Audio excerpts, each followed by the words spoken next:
धर्माचा जणू मूर्तिमान पुतळा भासे जना भूवरी दीक्षा देऊन जो जगतिया बद्धास हो धरी वाणीने वदता भागवती कथा व्यासापती भासला तो हा गुरुश्री जनार्दन असा पाटांगणी शोभला सद्गुरुनाथ महाराज की जय. हरे नमः. ओम नमो भगवते वासुदेवाय. श्री शुभवाच वरीयानेशते प्रश्न कृतो लोकहितं नृप आत्मवित्सम्मतः पुंसां श्रोतव्या दिशयः परः. भगवान वेदव्यास वर्णन करून सांगू लागले. सूत शौनकादिकाचा संवाद प्रारंभापासून चाललेला आहे आणि आता शुकाचार्य आणि परीक्षित यांच्या संवादाच्या निमित्ताने ही भागवत ग्रंथाला शुकाचार्याच्या दृष्टिकोनातून चिंतन मनन आणि जसा प्रश्न परीक्षितांनी विचारलाय त्यानुसार उत्तर देत देत हा भागवत ग्रंथ पुढे सुरू राहिलेला आहे. नमो भगवते वासुदेवाय. आता आजपासून द्वितीय स्कंधाला आपण प्रारंभ केलेला आहे. ते म्हणतात हा जो द्वितीय स्कंध आहे तो द्वितीय स्कंधाला साधना स्कंध असं म्हणतात, ज्यामध्ये साधना कशी करावी ते सांगितलेलं आहे. म्हणून द्वितीय स्कंध हा साधना स्कंध आहे. द्वितीय तू दशाध्याय श्री भागवतमादितः. ह्या द्वितीय स्कंधामध्ये एकूण 10 अध्याय आहेत आणि यामध्ये उद्देश लक्षणोक्ती ही भ्यासम संक्षेपोनिपवर्ण्यते. संक्षेपाने या ठिकाणी भागवताचा उद्देश सांगितलेला आहे. भागवत महापुराण कशाला म्हणायचं ते सांगितलेलं आहे.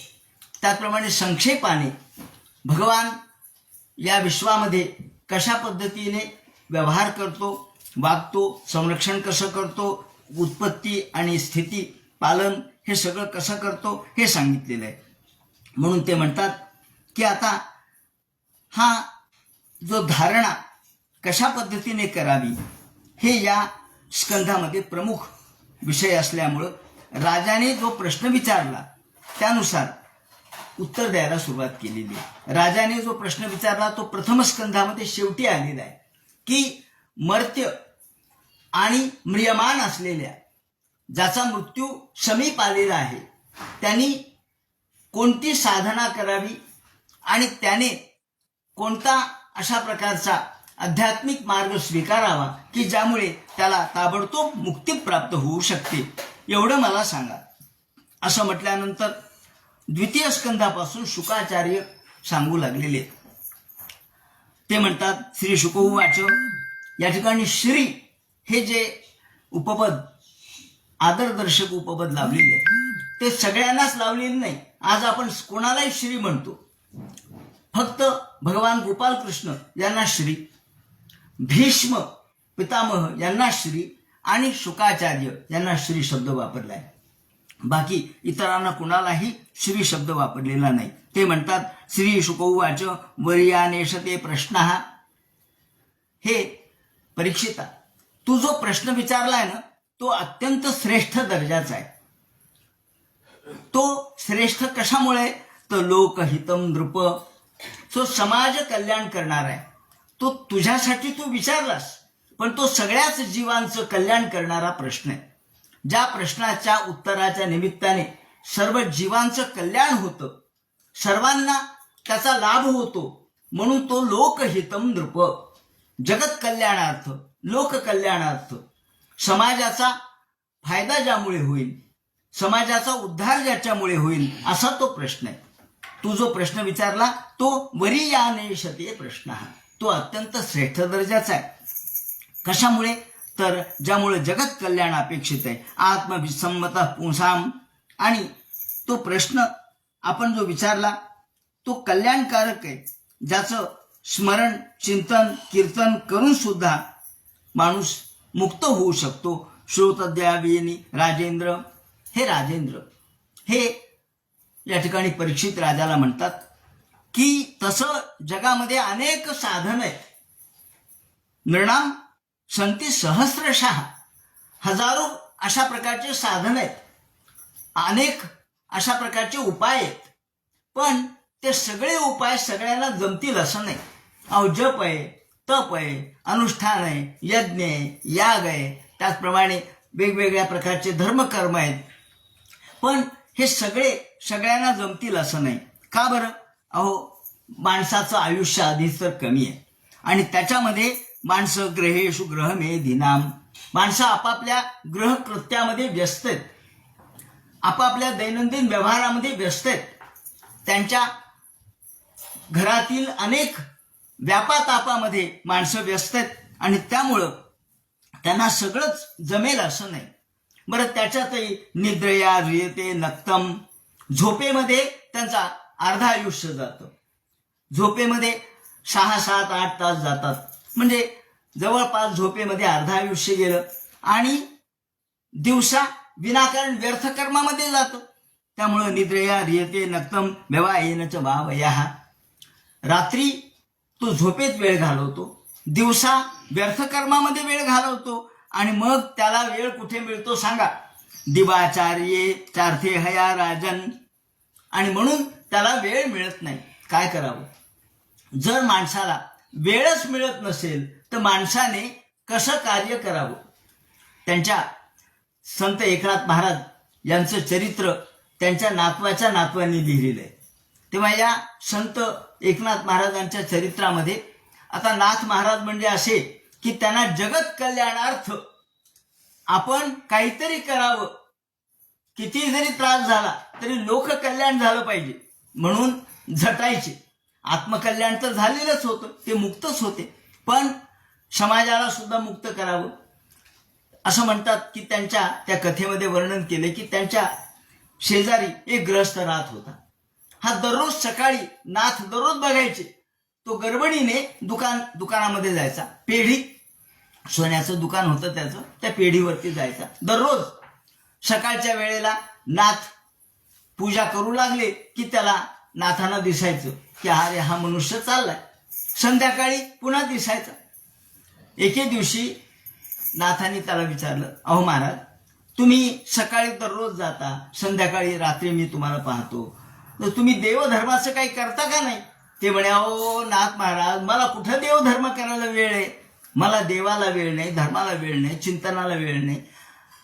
नाथ म्हणाले, तुम्हाला वेळ नसतो? म्हणजे अजिबात नाही. मग सकाळी माझे कामं चाललेली असतात, नोकर चाकरांना मला कामं सांगावे लागतात, बाहेर काय चाललंय ते सांगावं लागतं, कुटुंबातले कामं करावे लागतात, आणि एकदा दुकानात गेलं की दुकानदारी चालू होते आणि दुकान बंद करेपर्यंत रात्री 10 वाजतात. मग मला कुठे वेळ मिळतो? नाथ म्हणले, बरोबर आहे तुझं, तुला वेळ मिळत नाही हे खरंय, पण मला वाटतं की तुझा उद्धार व्हावा. त्याला नव्हतं वाटत. तो म्हणला, मला वाटतं की तुझा उद्धार व्हावा, तू काहीतरी सत्कर्म करावं. म्हणजे महाराज, नाथ महाराज, मला काय सत्कर्म करायला वेळ नाही. नाथ म्हणले, तू इथून दुकानापर्यंत जाईपर्यंत काय करतो? ते म्हणले, काही नाही करत. मग त्यावेळेत नामस्मरण कर. इथून दुकानापर्यंत जाईपर्यंत आणि दुकानात बंद केल्यानंतर परत येईपर्यंत तू रस्त्याने चालत असतो ना, तुझे पाय तर चालत असतात, मग तोंडाने नामस्मरण करायला काय बिघडलं? आणि मग त्यांनी ते मान्य केलं.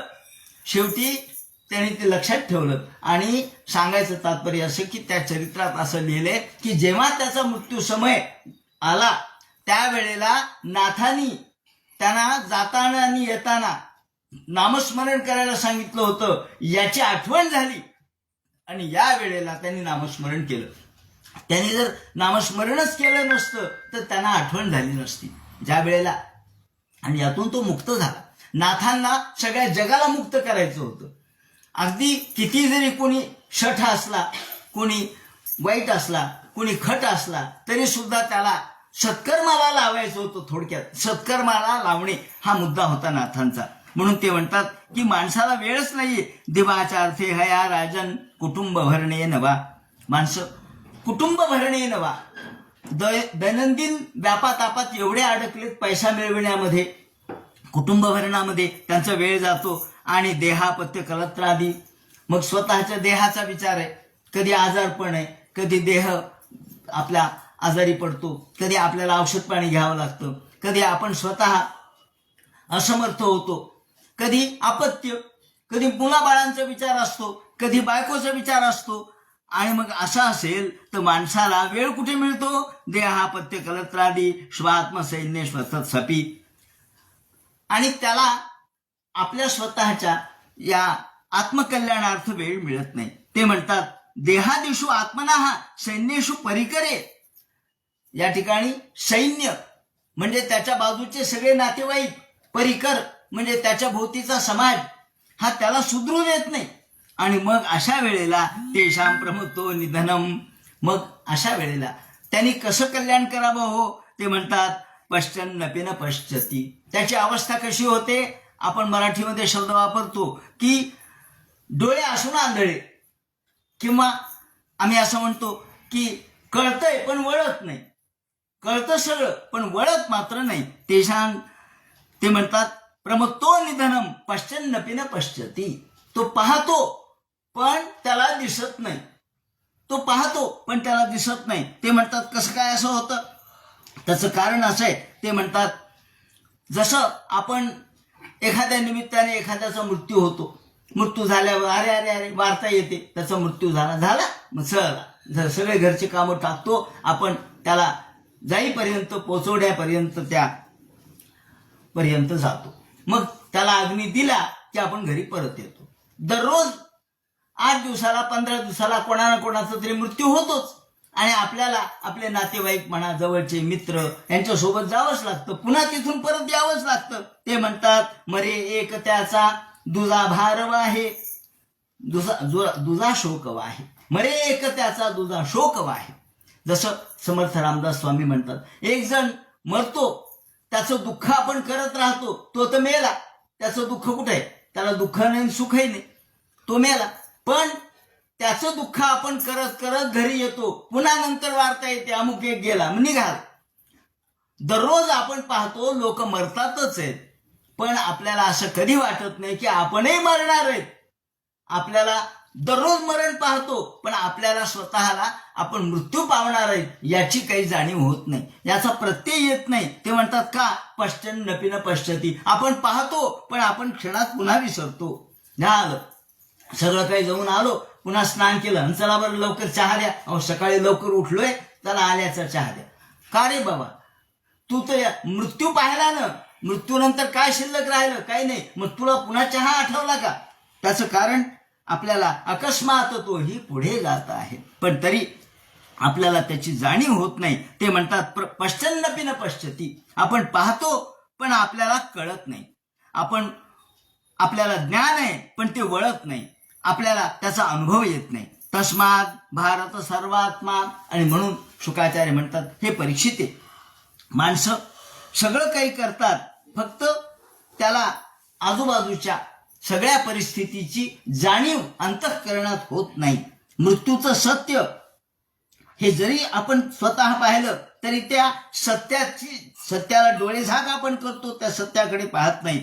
आणि त्यामुळं जिथे आपल्याला सत्य सुद्धा नीट दिसत नाही, जिथे आपल्याला सत्य समोर असून सुद्धा धडधडीत एखादा माणूस मरतो तोही पाहतो आपण, पण आपल्याला त्याचा स्वतःचा अनुभव न येत असल्यामुळं त्याची जाणीव होत नाही. तस्मात भारत सर्वात्मा भगवान हरिश्वरा श्रोतव्य कीर्तितव्यश्च. म्हणून तसे साधन अनेक आहेत, पण ज्यातून ताबडतोब माणसाला मुक्ती प्राप्त होईल, सद्योमुक्ती, त्याला सद्योमुक्ती म्हटलंय. ताबडतोब माणसाला मुक्ती प्राप्त झाली पाहिजे असा कोणता तरी एक मार्ग, साधन हे तस्मादिती.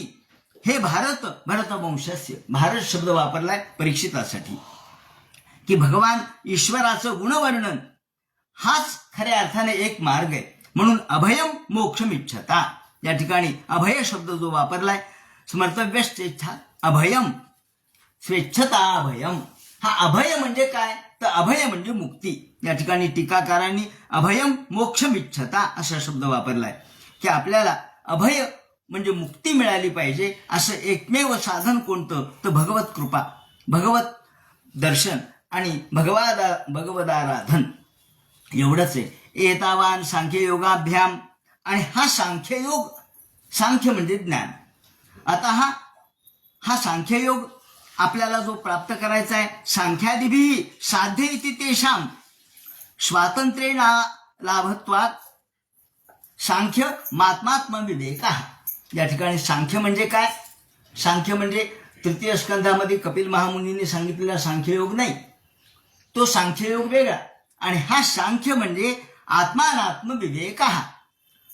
खरं आत्मा काय आणि अनात्मा काय याचा विवेक म्हणजे सांख्य अर्थात ज्ञान. आणि हे सांख्ययोग आपल्याला स्वधर्म परिनिष्ठया, हा स्वधर्मातूनच प्राप्त होऊ शकतो. हा सांख्ययोग खरं म्हणजे योगोष्टांग. योगाचे 8 अंग सांगितलेले आहेत, परंतु या ठिकाणी सांख्ययोग म्हणजे केवळ ज्ञान असल्यामुळं इथे आपल्याला विधी निषेध याच्यापेक्षा वेदामध्ये विधी निषेधाचं वर्णन केलेलं आहे. वेद विधी निषेधाने युक्त आहे, पण विधी आणि निषेध याचं ज्ञान ज्या वेदाने प्राप्त झालं ते वेदज्ञ सुद्धा पुन्हा भक्तीकडे वळतात. त्याने असं म्हटलंय की नैगुण्यस्था रमंतेस्मन गुणानुकथने हरे. हे जो कुणी ज्ञानी केवळ वेदज्ञ असेल, पंडित असेल, त्याचप्रमाणे सगळ्या प्रकारचा शास्त्रांचा अभ्यास केलेला असेल, एतावान सांख्य योगाभ्याम स्वधर्म परिनिष्ठया जन्मलाभ परमपुंसा म्हणते नारायण स्मृती. खरं म्हणजे हा जो जन्म आपल्याला प्राप्त झाला तोच मोठा लाभ आहे. अयम ही परमो लाभो, हाच खऱ्या अर्थाने मोठा लाभ आहे. कोणता? की आम्हाला मानव जन्म प्राप्त झाला, हाच एक मोठा लाभ आहे. आपल्याला भगवंतांनी काहीच कमी केलं नाही, सगळं काही आपण परिपूर्ण रूपाने भगवंतांनी आपल्याला पाठवून दिलेलं आहे. पण असं असताना सुद्धा भगवंतांनी सगळं सामुग्रीने युक्त तुम्हाला पाठवून दिलं. तुम्हाला डोळे दिले, कान दिला, नाक दिलं, त्याचप्रमाणे जीभ दिली, विचार करायला मन दिलं, बुद्धी दिली, हात दिले, पाय दिले. काय कमी केलं? काहीच नाही. इतर प्राण्यांच्या पेक्षा जास्तीत जास्त चांगलं रूप आपल्याला प्राप्त करून दिलं, सगळ्या अवयवाने संपन्न करून दिलं. मग अशा वेळेला जन्मलाभ परमपुंसा, हा जन्माचा जो लाभ आहे, मानव जन्म हाच दुर्लभ आहे. या ठिकाणी शंकराचार्यांनी म्हटल्याप्रमाणे त्यांच्या विवेक चूडामणीमध्ये की 3 गोष्टी दुर्लभ सांगितल्यात त्यांनी. दुर्लभम त्रयवैरेते, 3 गोष्टी दुर्लभ आहेत.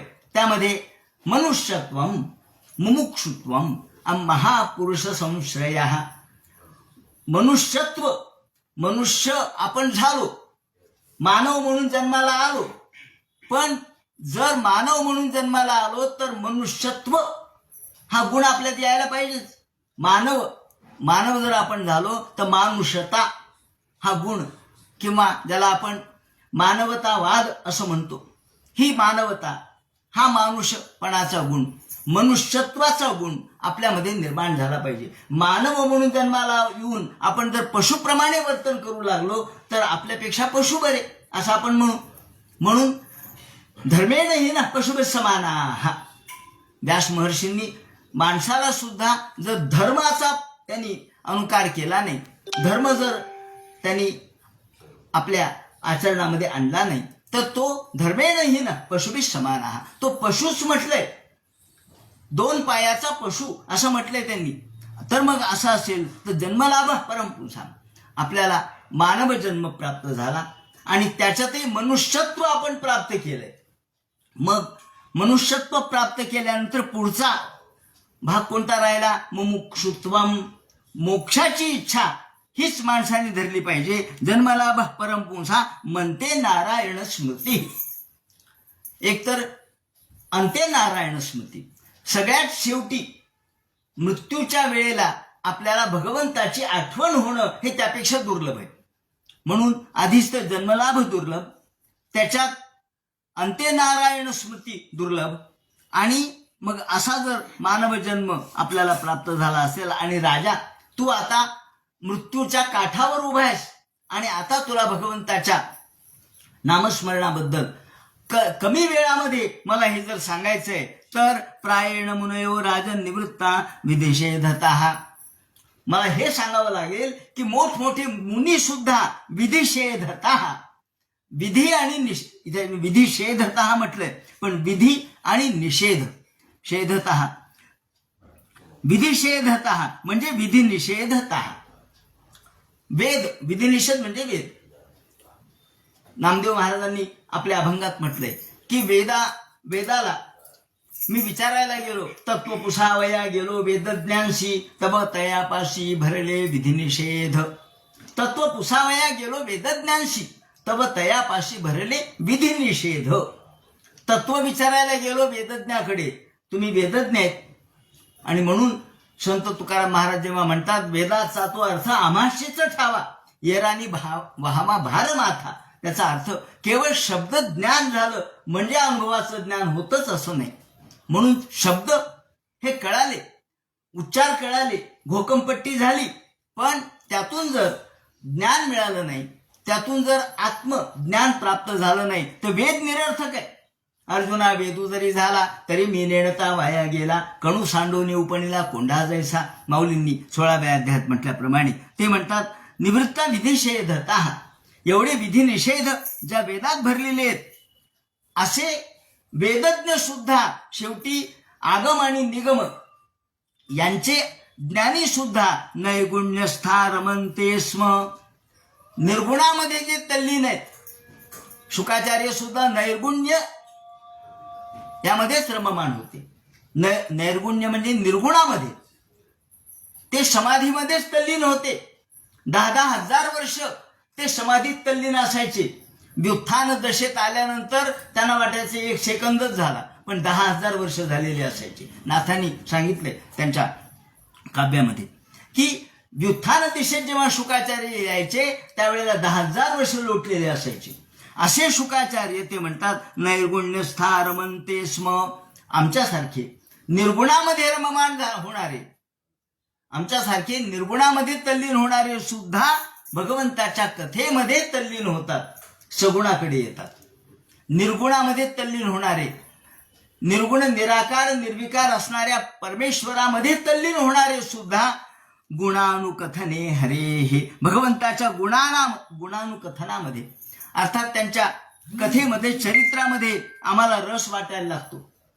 आम्ही निर्गुणातून पुन्हा सगुणत्वाकडे येतो. का बरं? त्याचं कारण काय? जो सगुणत्वामध्ये आनंद आहे, जो भगवंताच्या सगुण कथेमध्ये आनंद आहे, सादर भगवंताचे चरित्र करण्यामध्ये जे समाधान आहे ते कशातच नाहीये, ते वेदामध्ये सुद्धा नाही. म्हणून वेदापेक्षा भक्तीला महत्व भागवतकाराने दिलेलं आहे.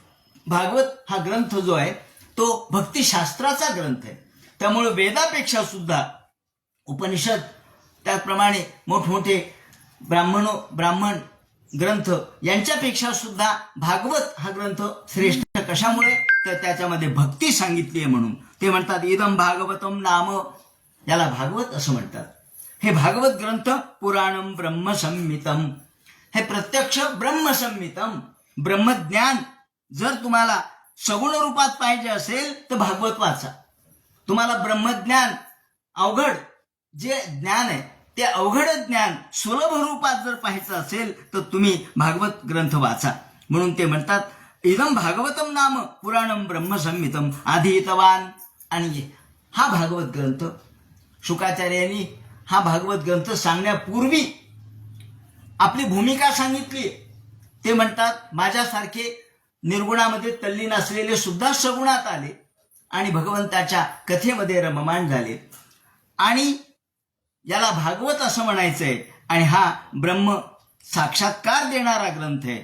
आणि हा ग्रंथ आधीतवान द्वापरादौ, द्वापार युगाच्या प्रारंभी हा ग्रंथ मी माझ्या वडिलांकडून आत्मसात केला. आधीतवान मी शिकलो, मी आत्मसात केला. अधीतवान द्वापरादौ पितृद्वैपायनादहम परिनिष्ठितोपि नैर्गुण्ये उत्तम श्लोक लीलया गृहीत चेता राजर्षे आख्यानम यदधीतवान. माझ्या महर्षी वेद श्रेष्ठ असणारे, ज्यांनी वेदांचे 4 भाग केले असे प्रत्यक्ष व्यास महर्षी, त्यांच्याकडून मी हा ग्रंथ आत्मसात केला आणि अधीतवान पाठ केला, लक्षात ठेवला, त्यांचे श्लोक अभ्यासले आणि ग्रहितेचा रादर्शे तो धारण केला त्याच्या आख्यानासह. तदहम ते विरास्यामी महापौरुष गो भवान. आणि हाच ग्रंथ मी आता तुला सांगणार आहे. एकच एक उपाय मुक्त होण्याचा, मर्त्य असणाऱ्या किंवा मुमुर्षू असणाऱ्या व्यक्तीला एकच एक उपाय कोणता असेल तर तो हा ग्रंथ आहे. त्यामुळं यस्य श्रद्धतामाशु श्यान मुकुंदे मतिष्यती. या ठिकाणी यस्य श्रद्धतामाशु, आशु म्हणजे ताबडतोब, ताबडतोब फलदायी कोणता ग्रंथ असेल तर हाय, पण इथे श्रद्धा शब्द वापरलाय. यस्य श्रद्धता, आपली जर अंतःकरणात श्रद्धा असेल तर आपल्याला हा ग्रंथ ताबडतोब मुक्ती देऊ शकतो. पण श्रद्धा नसेल तर मग मात्र हा ग्रंथ आपल्याला नुसते शब्द कळतील पण तत्व कळणार नाही. म्हणून मुकुंदे मतिष्यती, भगवंतामध्ये मुकुंदामध्ये आपली बुद्धी एकरूप होण्यासाठी श्रद्धेची गरज आहे. ही श्रद्धा काय तर ते म्हणतात ही श्रद्धा म्हणजे खऱ्या अर्थाने सूक्ष्म स्वरूप आहे. श्रद्धा आपल्या अंतःकरणात श्रद्धेचं महत्व काय आहे हे आपल्याला ब्राह्मण ग्रंथामध्ये एका कथेमध्ये पाहायला मिळतं. शतपथ ब्राह्मणामध्ये एक कथा आहे, संवाद आहे. श्रद्धा म्हणजे काय यावर हे चिंतन आपण करतो आहोत. या ठिकाणी यस्य श्रद्धतामाशु, ताबडतोब श्रद्धेने आम्हाला भगवंतापर्यंत जाता येतं. श्रद्धा हाच एक मार्ग आहे. श्रद्धा नसेल तर भगवंताकडे जाण्याचा दुसरा लवकर जाण्याचा मार्ग नाही. म्हणून श्रद्धेला महत्व दिलंय. तर शतपथ ब्राह्मणामध्ये एक संवाद आहे. हा संवाद असा आहे की जनक राजे एकदा त्यांच्या दरबारात बसलेले होते आणि तिथे याज्ञवल्क्य आले. याज्ञवल्क्य फार मोठे तत्वज्ञ, पंडित आणि ज्ञानी होते. अनेक प्रश्नांची उत्तरं याज्ञवल्क्यांनी जनकाला दिलेली आहेत. जनकाने पहिला प्रश्न विचारला, महाराज आपण अग्निहोत्र जाणता का? अग्निहोत्र जाणता का? ते म्हणे हो जाणतो. काय म्हणे अग्निहोत्र काय? त्याने सांगितलं ते दूध आहे आणि दुधाने हवन करायचं असतं. अग्निहोत्र म्हणजे काय एवढं उत्तर त्यांनी दिलं, दुधाने हवन करायचं. पण जनकाचं समाधान झालं नाही. जनक पुढे म्हणतात दूध नसल, समजा दूध उपलब्ध झालं नाही तर काय करायचं? मग त्याने सांगितलं यव किंवा भात, ज्याला आपण म्हणतो. यव हे मुख्य धान्य आपल्या अग्नीला जे समर्पित करतो आपण. म्हणून रुद्रामध्ये सुद्धा यवाष्टमी, माशाष्टमी, तिलाष्टमी अशा पद्धतीने यवाचं पहिलं महत्व सांगितलेलं आहे. तेव्हा भात किंवा यव याचं हवन करायचं. ते म्हणे भातही मिळालं नाही, यवही मिळालं नाही तर पुढं काय करायचं? ते म्हणे अरण्यातल्या औषधी वनस्पती यांनी हवन करावं. जनक म्हणतात औषधी वनस्पती मिळाल्या नाहीत तर मग काय करायचं? ते म्हणे फळांनी हवन करा. बरं, फळही मिळाले नाहीत वेळेला, झाडाला फळच नव्हते, फळही मिळाले नाहीत तर काय करायचं? ते म्हणतात आता हवन वल्क्याचा सिद्धांत आहे. ते म्हणतात बीजभूत सत्य श्रद्धेमध्ये असतं. श्रद्धेमध्ये बीजभूत सत्य असतं. आता यामध्ये महीधर नावाचे फार मोठे विद्वान पंडित होऊन गेले, वैदिक पंडित. त्यांनी भाष्य लिहिलेले. त्या महीधरांनी श्रद्धेची व्याख्या केलेली आहे. श्रद्धेची व्याख्या करताना महीधर म्हणतात श्रद्ध सत्यम धीयते सा श्रद्धा. श्रद्ध सत्यम धीयते, जिच्या गर्भामध्ये सत्याचं म्हणजे परमेश्वराचं अधिष्ठान आहे. सत्य म्हणजे परमेश्वर. सत्यम परम धीमहि आपण पहिल्या श्लोकात बघितलंय. सत्य हे परमेश्वराचं स्वरूप आहे. म्हणून ते म्हणतात जिच्या गर्भामध्ये सत्याचं म्हणजे परमेश्वराचं अधिष्ठान आहे त्याला श्रद्धा म्हणतात. श्रद्ध सत्यम धीयते सा श्रद्धा. किंवा त्याचप्रमाणे उवट नावाचा असाच एक फार मोठा महापंडित होऊन गेला. त्यांनी श्रद्धेची व्याख्या करताना श्रद्धिती सत्यनामस्तु पठितम तदस्याम धीयते आस्तिक्ये नैव मेतदिती सा श्रद्धा. तिला श्रद्धा म्हणावं. श्रद्धिती सत्यनामसु पठितम. श्रद्धा म्हणजे काय तर सत्य हे जिचं बीज असतं. तदस्याम धीयते आस्तिक्ये नैव मेतदिती सा श्रद्धा. याप्रमाणे श्रद्धेमध्ये सत्याचं बीजभूत अस्तित्व आपल्याला दिसतं. म्हणून सत्य म्हणजे श्रद्धा. या ठिकाणी श्रद्धेमध्ये सत्याचं हवन करायचंय. या ठिकाणी हवन करायचं तर कशाचं? तर सत्याचं. आणि कशामध्ये? तर श्रद्धेमध्ये. याप्रमाणे आपल्याला मूळ सूक्ष्म स्वरूप त्या ठिकाणी सांगितलं हवनाचं, अग्निहोत्राचं. किंवा अग्निहोत्र म्हणजे काय हे सांगत असताना त्याची सूक्ष्मता किंवा त्याला अभौतिकता त्या ठिकाणी सांगितलेली आहे. म्हणून श्रद्धा ही अंधश्रद्धा शब्द वापरणं चुकीचं आहे. कारण श्रद्धा कधी अंध नसतेच.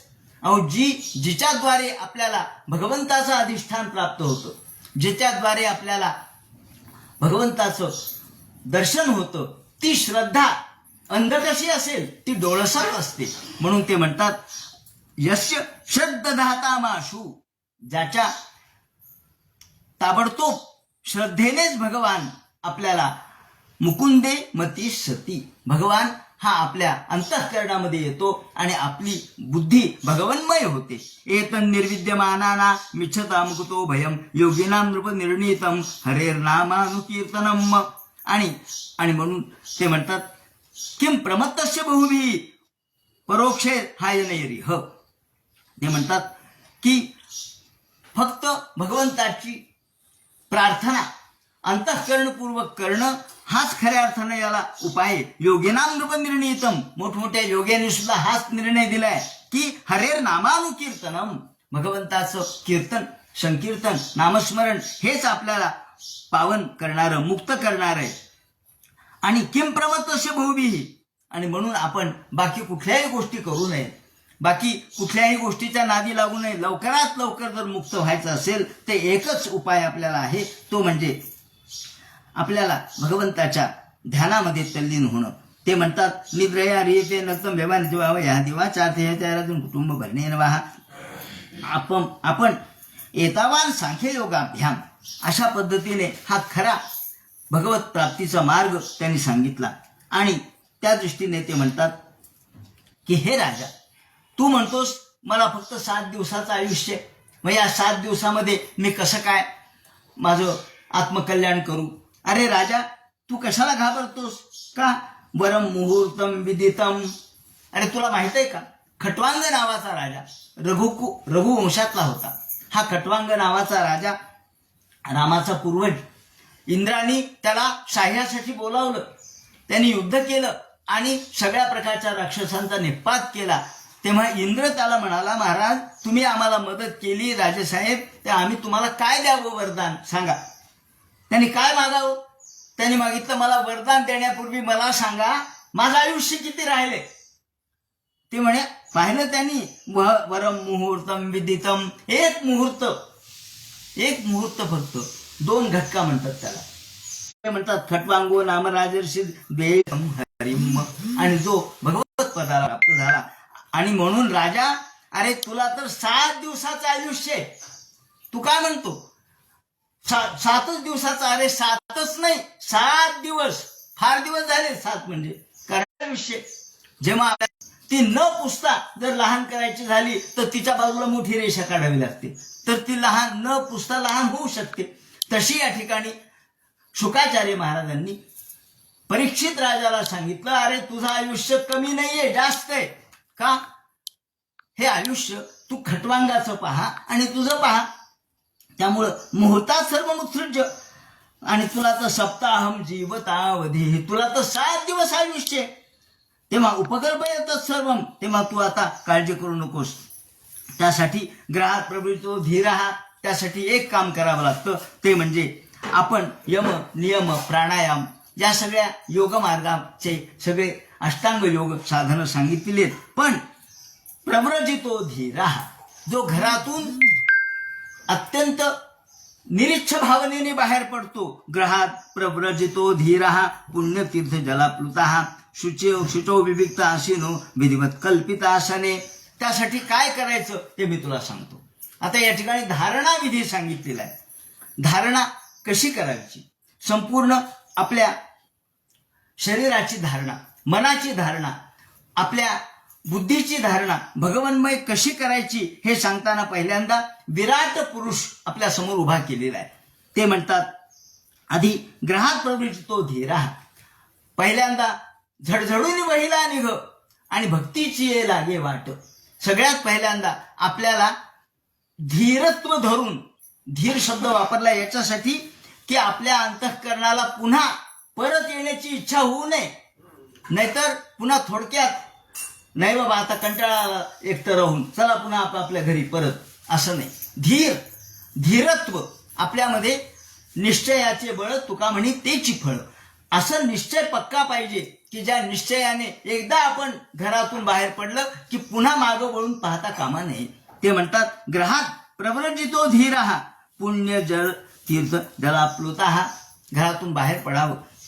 त्यानंतर पुण्य जल, चांगल्या तीर्थाच्या ठिकाणी जावं, तिथलं थंड थंड अशा प्रकारचं स्नान करावं, त्या तीर्थाने शुद्ध व्हावं, मन आणि देह शुद्ध करावा. त्यानंतर विविक्त आसीनो, विविक्त म्हणजे एकांत आणि विविक्त म्हणजे पवित्र, दोन्ही अर्थ आहेत.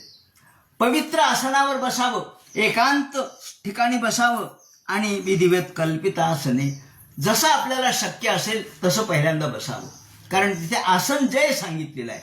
आपण किती वेळ बसू शकतो, किती वेळ कोणत्या स्थितीत बसू शकतो, सुखासनात किती वेळ बसू शकतो, याप्रमाणे विधिवत कल्पित आसने, आपल्याला जसं शक्य त्याप्रमाणे आसन. त्यानंतर हळूहळू मन शुद्धी करण्यासाठी प्राणायाम, त्रिवृत ब्रह्माक्षर अर्थात ओंकाराचा जप पहिल्यांदा सांगितलाय. त्यांनी काय होईल ते म्हणतात मनाला सवय लागेल. अभ्यासेन मनसा शुद्धम, मन हळूहळू शुद्ध व्हायला लागेल. आधी ओंकाराचा जप सांगितलाय. हा ओंकार म्हणजे शब्द ब्रह्म. हे शब्द ब्रह्म अशेष, माऊलींनी म्हटल्याप्रमाणे हे शब्द ब्रह्म आहे की ज्या शब्द ब्रह्माने अक्षर ब्रह्म म्हणतात, त्याला शब्द ब्रह्म असं म्हणतात. ज्या वेळेला याज्ञवल्क्याला प्रश्न विचारला तेव्हा त्यांनी हेच उत्तर दिलंय की अक्षर ब्रह्मामध्ये हे सगळं ओतप्रोत आहे. हे सगळं विश्व अक्षर ब्रह्मामध्ये, अक्षर ब्रह्म म्हणजे ओम इत्यक्षरम ब्रह्म, ओम या अक्षरामध्ये हे सगळं ओतप्रोत आहे. गार्गीने हा प्रश्न विचारला होता. या गार्गीने जेव्हा प्रश्न विचारला, महाराज हे सांगा की हे आकाश कशात ओतप्रोत आहे, तेव्हा त्यांनी सांगितलं हे आकाश परब्रह्मात ओतप्रोत आहे, अक्षर ब्रह्मात ओतप्रोत आहे. आणि हे ओतप्रोत असलेलं, परब्रह्मामध्ये ओतप्रोत असलेलं कशा पद्धतीने ओतप्रोत आहे हे सांगताना त्यांनी सांगितलं की ज्याप्रमाणे तिथे काहीच अशी जागा शिल्लक नाही की जिथे आपण हे ब्रह्म नाही असं म्हणतो. ब्रह्म नाही अशी जागा नाही. जनकाच्या या दरबारामध्ये विदुषी असणारी वाचक नवीची मुलगी होती. तिने प्रश्न विचारला. ती म्हणे मी 2च प्रश्न विचारते याज्ञवल्क्या. एक प्रश्न विचारते, पहिल्या प्रश्नाचं उत्तर तू दे. कोणतं? तर द्यू लोकाच्या वर, पृथ्वीच्या खाली आणि द्यावा पृथ्वीच्या मध्ये जे आहे भूत भविष्य वर्तमान म्हणजे हा सगळा काल जिथे समाविष्ट आहे ते कशात ओतप्रोत आहे. त्यांनी सांगितलं ते आकाशात ओतप्रोत आहे. मग दुसरा प्रश्न गार्गी म्हणते याज्ञवल्क्या माझा दुसरा प्रश्न म्हणजे बाण आहे असं समज, आणि या बाणातून तुझ्या या प्रश्नाचं उत्तर जर दिलं नाही तर तू पराभव स्वीकार. कारण या सभेमध्ये या याज्ञवल्क्याचे जे गुरु होते, मंत्रगुरु उद्दालक आरुणी, यांचा पराभव झाला होता आणि ते निघून गेले होते. तर मग तू तुझ्या गुरुप्रमाणे पराभव मान्य कर आणि निघून जा. त्यांनी सांगितलं प्रश्न तर विचार. त्यांनी सांगितलं मग हे आकाश कशात ओतप्रोत आहे असं म्हटल्यावर याज्ञवल्क्य म्हणतात हे आकाश अक्षर ब्रह्माच्या नियंत्रणाने सूर्य, चंद्र, पृथ्वी, तारका हे सगळं स्थिर आहे. यांच्या नियंत्रणाने हिमालयासारख्या पर्वतातून ह्या नद्या वाहतात. आणि हे अक्षर ब्रह्म याला जो जाणत नाही त्याचे यज्ञयाग, हवन, तपाचरण सगळे व्यर्थ आहे. म्हणून हे अक्षर ब्रह्म कसं आहे तर ते अप्रकाश आहे, ते अस्नेह आहे, ते छायारहित आहे, ते तमोरहित आहे, ते रसहीन आहे, ते मनहीन आहे, ते नामरूप आणि गंध यांनी हीन आहे, आंतर आणि बाह्य यांनी रहित आहे, ते खात नाही, ते कोणाचे खाद्यही नाही, असं हे अक्षर ब्रह्म. आणि म्हणून आशावादित्यो ब्रह्मा असा त्यांचा मंत्र होता. याप्रमाणे या ब्रह्माला जाणणारा तो ब्राह्मण. अशा पद्धतीने हे अक्षर ब्रह्म काय आहे, ओम हे अक्षर ब्रह्म आहे आणि याचं वर्णन आपल्याला गौडपादाचार्यांनी केलेलं दिसतं. अ म्हणजे विश्वाची प्राप्ती, उ म्हणजे तेजाची प्राप्ती आणि म म्हणजे ज्ञानाची प्राप्ती. या ठिकाणी मांडुक्य उपनिषदामध्ये या अक्षर ब्रह्माचं पहिल्यांदा विवरण आलेलं आहे. मांडुक्य उपनिषदामध्ये ओंकाराचं विवेचन येतं, स्वर आणि व्यंजनं कशी तयार झाली हे त्यात सांगितलं. आणि अ उ आणि म यामध्ये ते म्हणतात की जागृत, स्वप्न आणि सुषुप्ती. अ उ आणि म म्हणजे जागृत, स्वप्न आणि सुषुप्ती. अ उ आणि म म्हणजे भू, भुव आणि स्वाहा. विश्व, तैजस आणि प्राज्ञ म्हणजे विष्णू, शिव आणि ब्रह्मा. तेव्हा ओंकार म्हणजे विश्व, तैजस आणि प्राज्ञ. ओंकार म्हणजे विष्णू, शिव आणि ब्रह्मा. ओंकार म्हणजे भू, भुव आणि स्वाहा. ओंकार म्हणजे जागृत, स्वप्न, सुषुप्ती. ओंकार म्हणजे विश्वाची प्राप्ती, तेजाची आणि ज्ञानाची प्राप्ती. तेव्हा या सगळ्यामध्ये ओंकार हा समग्र विश्वाला, ब्रह्मांडाला व्यापून आहे. त्यामुळं ओंकार हा मूळ ध्वनी हा या ठिकाणी सांगितला. आणि हा अक्षरध्वनी, जो ध्वनी निर्माण झाला तो कसा निर्माण झाला याचं विवरण पुढे द्वितीय स्कंदात, तृतीय स्कंदात सुद्धा आलेलं आहे की आधी स्फोट कसा झाला आणि स्फोटातून ध्वनी कसा निर्माण झाला, या ध्वनीतून सगळं विश्व कसं आकाराला आलं. याप्रमाणे ते म्हणतात अशा या श्रेष्ठ अशा प्रकारच्या अक्षर ब्रह्मामध्ये हे सगळं ओतप्रोत असल्यामुळं अक्षर ब्रह्म हे सगळ्यात मूलभूत आहे. ते म्हणतात अशा पद्धतीने या अक्षर ब्रह्माला तीन प्रकारचं अ उ आणि म असे तीन त्रिविध ब्रह्माक्षरम परम. मनो यच्छैजित श्वासो आणि मग आपण श्वास जय कसा करावा हे ते सांगतात. श्वासाचा जय केल्यानंतर मग प्राणजय आपोआपच होतो. त्यातून मनोजय त्यांनी सांगितला. आणि कर्मभिराक्षिप्तम शुभार्थे धारे धिया. कर्मामध्ये लिप्त झालेलं जे मन आहे, प्रत्येक कर्म आपण करतो त्या कर्माचे संस्कार आपल्या मनावर होतच राहतात. त्यामुळं कर्मामध्ये आपलं मन लिप्त होतं. या लिप्ततेतून बाहेर काढायचं झालं तर आपल्याला आक्षिप्त म्हणते. कर्मभिराक्षिप्त, आक्षिप्त म्हणजे इतकं लिडबुड त्यामध्ये त्या आपल्या मनावर कर्माची होते. जसं एखाद्या गुळावर किंवा साखरेवर माशी बसावी आणि ती उठू नये, तसं आपलं मन त्या कर्मामध्ये इतकं लिप्त होतं की त्यातून बाजूला जात नाही. आणि म्हणून आपलं मन कर्मामध्ये लिप्त होतं. मनः कर्मभिराक्षिप्तम शुभार्थे धारे धिया. त्यासाठी आपल्याला शुभार्थे, आपल्याला मग शुभ म्हणजे ज्ञान भूमिका आहे. ह्या शुभार्थी म्हणजे काय? शुकाचार्य हे तर जीवनमुक्तच होते, पण शंकराचार्यांनी या गोष्टींचं 7 गोष्टींचं वर्णन केलेलं आहे. हे शुभ काय आहे? शुभार्थी म्हणजे काय? शुभार्थी म्हणजे भगवत रूपे. शुभ म्हणजे भगवान. पण तो कसा, त्याचं मन त्याच्याशी कसं तल्लीन करायचं, तर त्यासाठी 7 भूमिका सांगितलेल्या आहेत. एक शुभेच्छा पहिल्यांदा, ज्यामध्ये वैराग्यानंतरची ज्ञानेच्छा म्हणजे शुभेच्छा.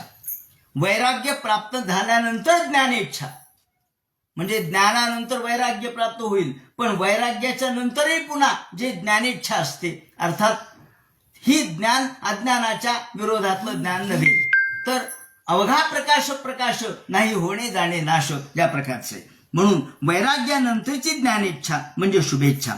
त्यानंतर विचारणा म्हणजे शास्त्राध्ययन. याचं समग्र संपूर्ण शास्त्राध्ययन झाल्यावर मग सत्संग जो आपण करतो तो सत्संग म्हणजे विचारणा. त्यानंतर तनुमानसी अवस्था म्हणजे विषयापासूनची निवृत्ती, याला तनुमानसी असं म्हटलंय. त्यानंतर सत्वापत्ती ही सत्वगुण प्रगट करणारी स्थिती, त्याला सत्वापत्ती म्हटलंय. त्यानंतर पदार्थाभावना, याला विकाररहितता, पदार्थाभावना असं म्हटलंय. आणि तुर्यगा म्हणजे तुर्यावस्था. या 7 ज्ञान भूमिका आहेत, म्हणजे वैराग्य प्राप्ती नंतरच्या भूमिका आहेत. आणि ज्याने भगवान लवकर प्राप्त होतो त्यामध्ये शुभेच्छा, विचारणा, तनुमानसी, सत्वापत्ती, पदार्थाभावना आणि तुर्यगा, याला त्यांनी शुभेच्छा म्हटलंय. मग चित्तशुद्धीचे 4 साधनं या ठिकाणी सांगतात. याला एकच नित्यानित्य विवेक. आपल्याला नित्य आणि अनित्य कोणते हे कळलं पाहिजे, त्याला नित्यानित्य विवेक असं म्हणतात. दुसरं इहामूत्राचं फलभोग विराग, या जगातलं आणि स्वर्गातलं फलभोगाबद्दलचं विराग, त्यानंतर क्षमादिषट, शम दम उपरती तितिक्षा समाधान हे षटक, आणि मुमुक्षुत्व हे 4 चित्तशुद्धीचे साधनं सांगितले. या 4 साधनाच्या द्वारे आपण आपलं मन जे आपल्या कर्मात लिप्त आहे ते बाजूला करू शकतो. म्हणून मन कर्माभिराग क्षिप्तम शुभार्थे धारे धिया. धिया म्हणजे बुद्धी. बुद्धीला ही सवय लागली पाहिजे. तत्रेका वयम ध्याये दव्युच्छन्नेन चेतसा. आणि मग मनोनिर्विषयम युक्त्वा, हे अवघड आहे. मन निर्विषय करणं, कारण मन हे ज्याद्वारे निर्माण झालेलं असतं ते विषयाशी तद्रूप पावलेलंच असतं, विषयाशी तादात्म्य पावलेलंच असतं. पण त्या मनाला विषयापासून परावृत्त करायचं, त्याला निर्विषय करायचं, तर त्यासाठी हळूहळू बुद्धीला सवय लागत लागत आनंदमय अवस्था निर्माण केली. पदम तत्परमं विष्णोर मनो यत्र प्रसीदती. सतत भगवंताच्या चरणाशी आपण तल्लीन राहिलो तर मग मात्र, कारण रज आणि तम यांनी मन व्याप्त असतं. रजस्तमोभ्याम आक्षिप्तम, आक्षिप्त असतं. आक्षिप्त म्हणजे तदाकार, चिकटलेलंच. आक्षिप्त म्हणजे चिकटणे, जसे शेंबडात माशी घोळावी त्याप्रमाणे. रजस्तमोभ्याम आक्षिप्तम विमूढम मना आत्मनः. मन हे विमूढतेमध्ये, मूढता म्हणजे जडता, मूढता म्हणजे अज्ञानावस्था. या अज्ञानावस्था माणसाच्या मनामध्ये कायम रज आणि तमो गुणामुळे राहते. पण त्यातून बाहेर काढण्यासाठी तत्परम भगवंताच्या चरणाचंच फक्त ध्यान आपल्याला बाहेर काढू शकतं. म्हणून या धारणा या धीरो, श्रद्धेने, पुन्हा पुन्हा श्रद्धा शब्द वापरलाय, कारण श्रद्धा ही सत्यावर अधिष्ठित आहे. श्रद्धेच्यामध्ये सत्य निहित अंशमात्र.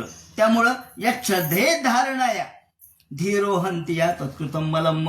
हळूहळू आपण अशी धारणा करत गेलं, मनोधारणा करत गेलं, बुद्धीची धारणा करत गेलं, तर श्रद्धेने हळूहळू तत्कृतम मलम, मळ नष्ट व्हायला सुरुवात होते. मनाचं शुद्धीकरण सांगितलंय. पहिल्यांदा मन शुद्ध, आणि मनाची शुद्धी ही धारणेतून होते. जी धारणा आपल्याला सतत प्रयत्नाने साध्य करावी लागते. आणि यस्याम संधार्यमानायाम योगिनो भक्ती लक्षणा. त्यासाठी भक्ती, याच द्वारे, भक्तीच्या द्वारे योगी मंगलमय अशा प्रकारच्या भगवंताचं ध्यान करतो. आणि त्या ध्यानाने आशु संपद्यते योग. आशु ताबडतोब हा योग कोणता, तर भक्तियोग आपल्याला साध्य होतो. याचा आश्रय भगवान आहे. आणि म्हणून हा भक्तियोग कसा साध्य करायचा ते या ठिकाणी धारणा कशी आधी करायची. मग आधी आसनजय, प्राणायाम, प्रत्याहार, त्याचप्रमाणे धारणा, मग ध्यान, समाधी, या पद्धतीच्या ज्या अवस्था आहेत, अष्टांग योग ज्याला सांगितलाय, त्या अष्टांग योगाच्या द्वारे सुरुवातीला आपण आपल्या मनाला सवय लावली पाहिजे. ही मनाला सवय लागत गेली म्हणजे आपल्याला आश्रयम भद्रमीक्षतः, भगवंत हा आपला आश्रयस्थान आहे. ध्यान माह तत्रेती एकमेकम पादाद्यवयम. आणि त्यासाठी अव्युच्छिन्नेन सतत तैलधारावत आपलं मन भगवंताच्या चरणाशी कसं पाहिजे हे सांगताना त्यांनी तैलधारावत, तेलाची धार जशी सतत अखंडित अवस्थेत चाललेली असते, त्याप्रमाणे मनाची धारा ही सुद्धा सतत भगवंताच्या चरणाकडे समग्र पादयुक्तेनं आश्रय विशेषेण सामान्य चित्त स्थिरीकरणम धारणा. आता ध्यान आणि धारणा याचं विवरण करताना, भाष्य करत असताना या ठिकाणी श्रीधराचार्य म्हणतात, ध्यान म्हणजे काय आणि धारणा म्हणजे काय. तर धारणा म्हणजे चित्तस्य स्थिरीकरणम धारणा असा शब्द वापरलाय. चित्ताचं हळूहळू स्थिर करणे, चित्त जागेवर बसवणे म्हणजे धारणा. आणि ही धारणा परिपक्व झाली म्हणजे ध्यान हळूहळू लागू शकतं. ध्यान माह तत्रेती निश्चयात्मिका बुद्धी सारथिर्यस्याः धारणा माह मन इति पुनश्च कर्मभिस्तदा द्वाशेण. आपलं मन पुन्हा तिकडं जाणार नाही, पुन्हा मन तिकडं वळणार नाही. एकदा आपल्या मनाला किळस निर्माण झाली मनाला जुगुप्सा निर्माण झाली की मन पुन्हा तिकडं वळत नाही.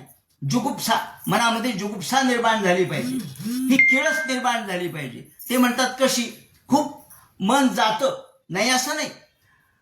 चांगलं दूध तयार केलंय, केशर घातलाय, तापवलंय, साखर घातलीय, विलायची टाकलीय, लाल तापवलंय आणि आता दूध आपल्या समोर आणलं पेल्यामध्ये. घ्या महाराज एकादशीचं दूध. समोर आणल्याबरोबर त्याच्यात पडली माशी. तो बाजूला ठेवतो. का हो महाराज, अहो इतकं चांगलं दूध आम्ही आणलं, चालत नाही का तुम्हाला? अहो त्यात माशी पडली, आता इच्छा होईल का दूध प्यायची? नाही होणार. का? ते म्हणतात त्याचं कारण असं आहे, पुनश्च कर्मभिस्तद्वा वासनाभिराक्षिप्तम आकृष्टम. पुन्हा तिकडं वासना होणार नाही. खूप चांगलं दूध आहे, पण त्याला माशी पडल्याची भावना जरी निर्माण झाली, कुणी जरी म्हणलं अरे माशी पडली, थांबा थांबा, तरी सुद्धा आपण ते दूध पिणार नाही. का? तर त्यावेळेला आपल्या मनाची धारणा ही त्या विषयापासून परावृत्त होते. केवळ पुनश्च कर्मभिस्तद्वासनाभिराक्षिप्त, वासना जरी असली आपली तरी त्यापासून परावृत्ती होते. म्हणून ते म्हणतात अशा पद्धतीची परावृत्ती विषयाच्या बाबतीत झाली पाहिजे, त्याला ध्यान म्हटलंय. आणि म्हणून धारणा म्हणजे मनाचं स्थिरीकरण आणि ध्यान म्हणजे आपल्या भगवंताची शुभार्थी भगवद रूपे, भगवंताच्या मध्ये तल्लीनता प्राप्त होणं म्हणजे ध्यान. आणि म्हणून ते म्हणतात आश्रय विशेषेण सामान्य चित्त स्थिरीकरणम धारणा अवयव विभावना दार्ढ्यम ध्यानमिती भेदा. ही अशा पद्धतीची सतत आपल्या मनाला सवय लागणं स्थिरीकरणाची, तर अवयव विभावन यात दार्ढ्यम त्याची दृढता म्हणजे ध्यान. अशा पद्धतीच्या धारणेची स्थिरीकरणाची सवय, त्याची दृढता म्हणजे ध्यानमिती भेदा समाधिमाह निर्विषय मनोयुक्तम. आणि मग त्याच्या पुढची अवस्था समाधी सांगितली. त्या समाधी अवस्थेला निर्विषय मनोयुक्तम, मनाचं निर्विषय करणं म्हणजे समाधी. समाधाय स्थिरीभूते मनसी स्फुरत परमानंद मात्राकारकत्वम इत्यर्थ. परमानंदाची प्राप्ती जेव्हा आपल्याला होत राहते. आता समाधीचे सुद्धा 2 प्रकार सांगितलेले आहेत, ज्यामध्ये आपल्याला सविकल्प समाधी आणि निर्विकल्प समाधी. तेव्हा तो सगळा भाग आपल्या योगशास्त्रामधला भाग आहे, तो आपण 3ऱ्या स्कंधामध्ये बघू. पण या ठिकाणी त्यांनी स्थिरीभूते मनसी स्फुरन परमानंद मात्रकारकत्वम, आपल्याला जो परमानंद प्राप्त होतो, मन स्थिर झाल्यावर जो आनंद प्राप्त होतो, जो आपल्या मनाला समाधान प्राप्त होतं. प्रसिद्धती उपशाम्यती, प्रसिद्धती म्हणजे उपशाम्यती, यत्र प्रसिद्धती पदम तत्परमम विष्णोर मनो यत्र प्रसिद्धती. तर प्रसिद्धती म्हणजे काय? तर ते म्हणतात प्रसिद्धती म्हणजे उपशाम्यती, आपल्याला मनाला शांतता प्राप्त होते, मन स्थिर होतं, मन शांत होतं, उपशम मनाचा होतो. सगळ्या प्रकारच्या विषयापासून, गलक्यापासून, गोंधळापासून मन शांत होतं आणि त्यात जो आनंद प्राप्त होतो त्या आनंदालाच त्यांनी खऱ्या अर्थाने श्रेष्ठ स्थान दिल्यामुळं मनोनिर्विषयम युक्तत्वात ततः किंचन न स्मरेत, आणि बाकीच्या काही गोष्टीची आठवण राहत नाही. पदम तत्परमम विष्णो मनो यत्र प्रसिद्धती, ज्याने मनाला समाधान लाभतं, असं हे नंतरचं समाधी योग त्यांनी सांगितला. आणि म्हणून या ठिकाणी समाधीपर्यंतच्या स्थितीचं वर्णन सुरुवातीला शुकाचार्य महाराजांनी केलेलं आहे. आणि त्यानंतर रजस्तमोभ्याम अक्षितम विमूढ मनात्मना यत् श्रेय धारणया धीरो तत्कृतमलम, आणि यांनी मन निर्मल होतं आणि यांनी योग प्राप्त होतो. अशा पद्धतीचं विवरण केल्यानंतर राजाने प्रश्न विचारला. राजोवाच यथा संधार्यते ब्रह्मधारणा यत्र संमता यादृशी वा हरेदाशु पुरुषस्य मनोमलम. आता राजा यांनी प्रश्न विचारला की माणसाचं मनोमल हे कशा पद्धतीने धारणेने नष्ट होतं, ब्रह्मधारणा कशी करायची ते सांगा.